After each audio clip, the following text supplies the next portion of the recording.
أهلا بيكم في مطبخ السعادة. النهاردة عندنا طريقة عمل الفتة المصري خطوة بخطوة. أول حاجة هنيجي نسلق اللحمة بتاعتنا، وطريقة سلق اللحمة المظبوطة وتحميرها هسيبها لكم في رابط أسفل الفيديو ده.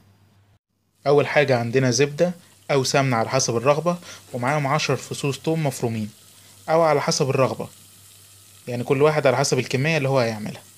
وبعدين عندنا حوالي نص كيلو طماطم، معاهم واحدة فلفل أو على حسب الرغبة برضو هنضربهم في الخلاط مع نص كوباية مية. وبعدين عندنا دلوقتي التومة خلاص اتحمرت، هننزل عليها بالخل حوالي معلقتين كبار ل3 معالق خل ونقلبهم. وبعدين هننزل عليهم بعصير الطماطم اللي احنا عملناه في الخلاط ونقلبهم مع بعض ونسيبهم يغلوا حوالي 5 دقايق. وبعدين عندنا حوالي معلقة ملح ومعلقة فلفل، هننزل بيهم على الطماطم بتاعتنا والثوم ونقلبهم ونسيبهم يتسبكوا حوالي ربع ساعة تلت ساعة. ده في النهاية شكلها بعد ما الطماطم بتاعتنا تقلت وتسبكت معانا. هنسيبها على جنب ونبتدي نعمل الخطوة اللي بعد كده.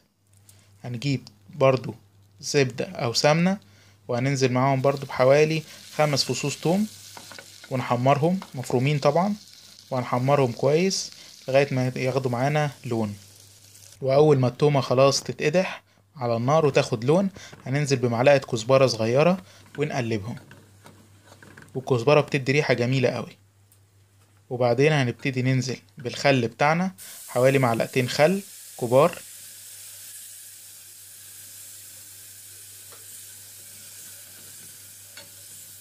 زي ما حضراتكم شايفين. وبعد كده هنبتدي نجيب الشوربة بتاعتنا ونبتدي نزودها بالشوربة على حسب برضو أي كمية احنا عايزينها، يعني في حدود حوالي كوبايتين شوربة، ونسيبهم يغلوا على النار لمدة 5 دقايق ونطفي عليهم ونسيبه على جنب. وعندنا حوالي معلقتين زبدة وحوالي معلقة زيت. وبعدين هنبتدي نشوح تقريبا كوباية رز، وأهم حاجة الرز بتاعنا يكون أكيد مغسول ومتنشف، ياخد لون أصفر فاتح، يعني مش منحمروش قوي يعني. وبعد ما يتحمر هنبتدي ننزل معاه كوباية الرز التانية ونقلبهم شوية ونشوحهم على النار لمدة برضو دقيقتين أو 3 دقايق. وهنحط بعد كده حوالي معلقة ملح ومعلقة فلفل ونقلبهم كويس، ونبتدي ننزل بالشوربة اللحمة اللي احنا عاملينها لغاية بس الشوربة لما تغطي الرز، ونوطي عليه ونسيبه على نار هادية تماما لغاية ما يستوي. وبعدين عندنا عيش مصري عادي محمصينه في الفرن ومقطعينه صغير بالشكل ده تقريبا، وبعدين هنحمره في حوالي معلقة زبدة أو معلقة سمنة على حسب الرغبة لغاية ما ياخد اللون ده تقريبا والشكل ده تقريبا. وبعدين هنجيب الشوربة اللي احنا عاملينها بالثوم والكزبرة والخل، هنبتدي ننزل بيها عليهم، وممكن نغطيها ونسيبها على جنب عشان العيش معانا ما يبقاش ناشف، يكون طري، ونسيبه على جنب شوية. وبعدين الخطوة اللي بعد كده هنبتدي نحمر اللحمة بتاعتنا، ورابط تحمير اللحمة وسلقها أسفل الفيديو.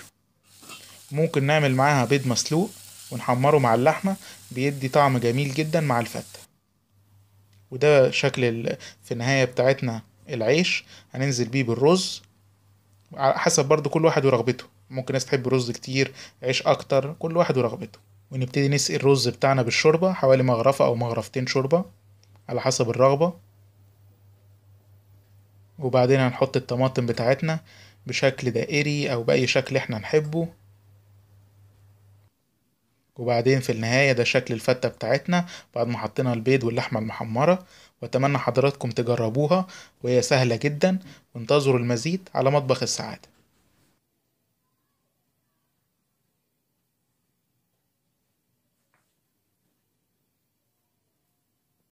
بتمنى الفيديو كان عجب حضراتكم، ولو عجبكم ما تنسوش لايك على الفيديو واشتراك في القناة، وممكن تتابعونا على مواقع التواصل الاجتماعي الموجودة أمام حضراتكم. وانتظروا المزيد من الأكلات الجميلة على مطبخ السعادة.